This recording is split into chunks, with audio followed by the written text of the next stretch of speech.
Welcome back, beautiful, amazing people. So in this class, we're going to talk about the reflector aura type. Okay, super excited. So let's get into it. What makes you a reflector? So mechanically, what makes you a reflector is you have no definition in your chart. What that means is you have no channels activated in your chart. You only have gates activated, right? So no opposite gates are activated, creating a channel, and therefore you have no defined energy centers within your chart. So this is what a reflector's chart will look like, right? There, all of the energy centers will be white. So let's talk about reflector characteristics. Reflectors make up approximately less than 1% of the population, okay? So the reflector's role that they play, and we talked about this before, is to be the mirrors of society, right? The mirrors for humanity. They are the original aura type, right? But over time, our auras have changed, but they are the original aura type. And they're really designed to show society where we are doing well and where we aren't doing well, right? So what's right, what's wrong, what we're doing good at and what we're not.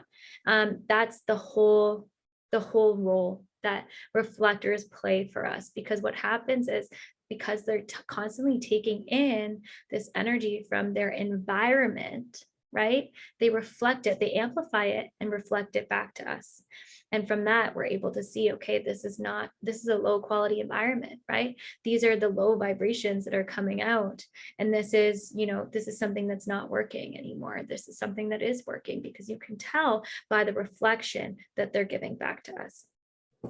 Reflectors are so flowy, right? Because they're constantly taking in this energy. So essentially, they're just sampling. They're just sampling everybody's energy all the time, right? So reflectors can really be whoever and whatever they want to be. They just have to choose the right environment. So reflectors are very, very sensitive beings. Okay. This is, again, because they have no definition in their chart.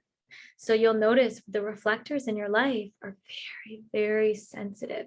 They're sensitive to their environment. They're sensitive to the things happening around them. They're sensitive to other people's energies, their emotions, right? They can seem more emotional than other people, but that's because they're taking in the emotions, right, from you. From people that have that defined solar plexus, they're taking that in and they're amplifying it, right? They're taking that in, that emotional energy, whatever they're feeling is amplified. Again, reflectors are, have this ability to fully experience people, right? Because they don't have any definition, they can fully experience me and my being and who I am, right? That is like one of their greatest gifts. Is being able to do that. And they have the potential to be one of the wisest energy types, because they're able to see what is working, what isn't working, and the best way to use each energy that is in your chart, right? In particular, each energy center.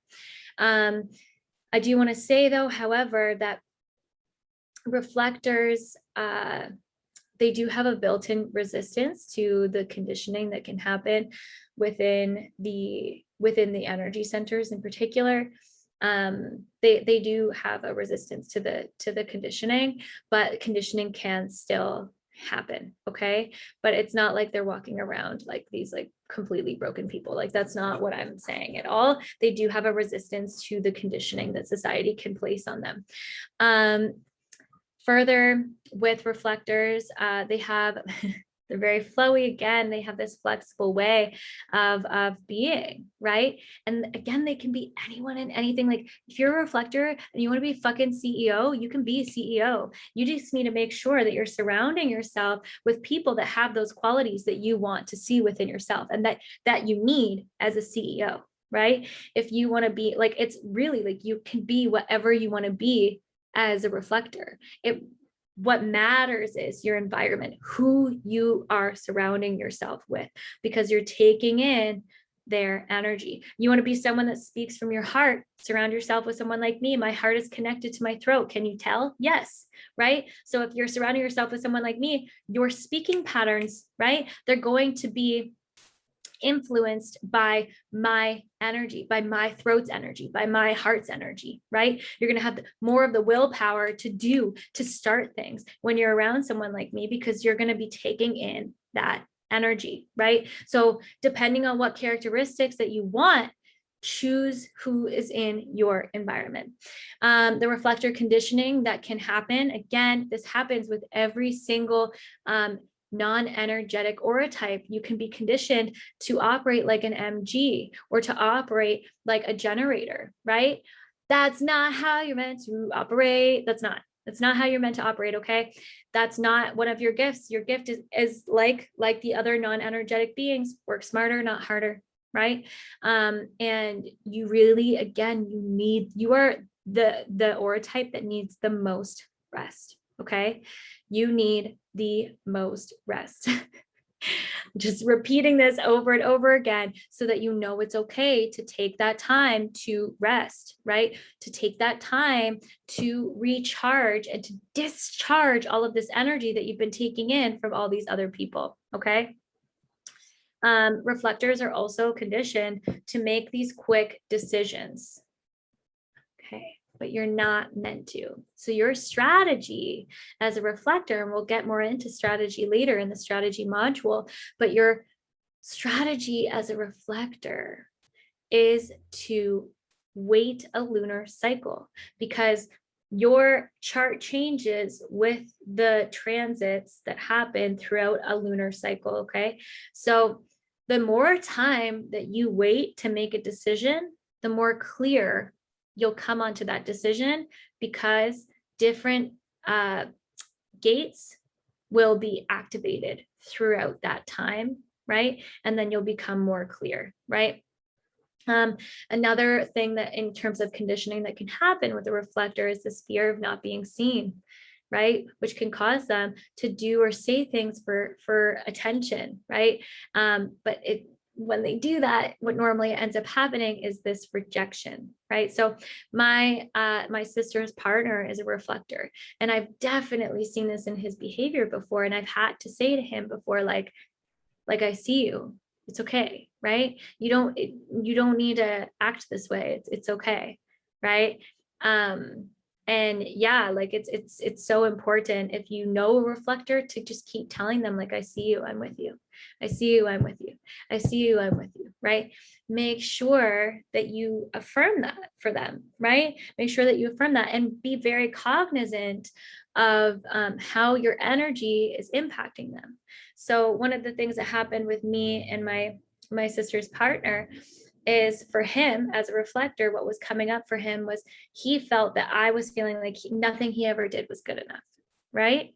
But I never said that. I never hinted that. But what happened was, that is how I felt about myself at that time in my life. I felt like I wasn't good enough. I felt like no matter what I did, I would never be good enough. What was happening was he was taking in that energy and reflecting it back. Okay. So he was feeling what I was feeling, that feeling of not feeling good enough, because I have my gate 48 activated, right? And that's the gate of depth. That's the well. And I was holding back on my gifts, right? And because of that, he thought that that's how I felt about him. So what happened there? He amplified it and he reflected it.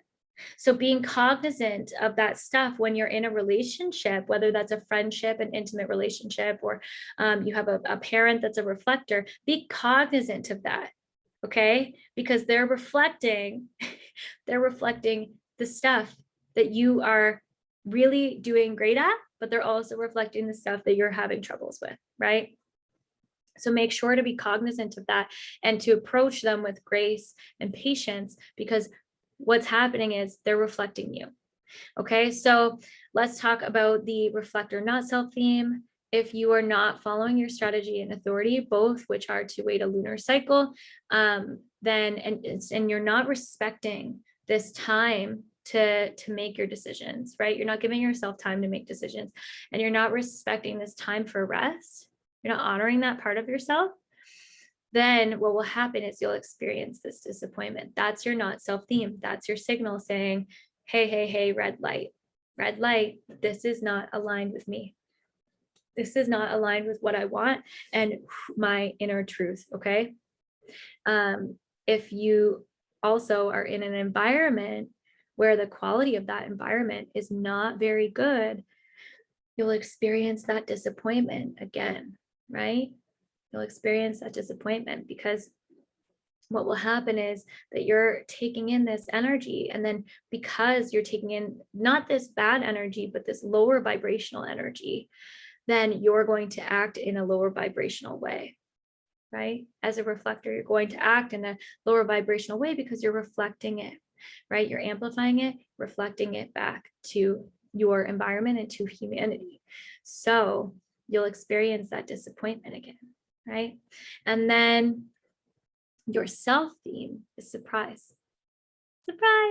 That's what will come up for you when you are following your strategy, following your authority. So waiting that lunar cycle to make those decisions, right? When you do that, you're going to be making decisions that are more aligned with you, right? That are aligned with your inner truth. And then this surprise that will show up as like freshness and joy and like excitement, right? You get excited, like so excited in the moment. And that's what will come up for you. And that's your green light saying, this is correct for me.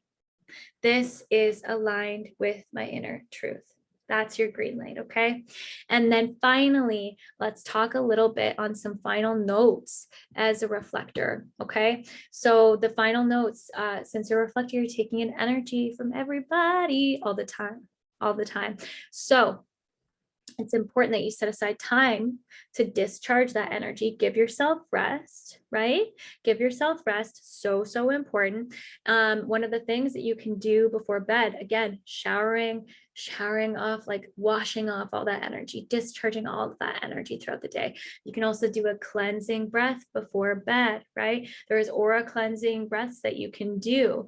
Again, like I said in the last video, you can do a C-Tally breath. So eyes closed, right? And again, that's calming. It's calming for your box breathing. Right? 4, 4, 4, 4. Inhale 4, hold 4, exhale 4, hold 4, right? That's going to calm you down. And again, slow wind down before bed is super great for you. Super great. So just creating a routine, creating a beautiful routine for your bedtime, having a shower, maybe having a tea, right? With some valerian in it, some valerian root, and some chamomile, and then doing a little bit of breath work or meditation before bed, and then going to bed, maybe doing a little bit of reading and then going to bed, right? So making sure that you set aside that time for a routine, and throughout the day, set aside those times for rest. Do not feel bad. Do not feel bad if you need to have a nap during the day, okay? This is normal for your energy. You're constantly taking in energy from other people, from all of your centers. So give yourself grace, show yourself patience, and set aside that time. Honor your energy, okay? So that is a reflector. We have now finished all of the aura types. And we're going to jump into strategy. So each aura type has a particular strategy, and what we'll be going through, I'll do a little introduction into strategy, and then we'll go through each of the strategies, okay? And that will be module 3. So I'll see you at module 3. Thank you so much for sharing your energy and your time with me, and I will see you hopefully soon. Bye, everyone.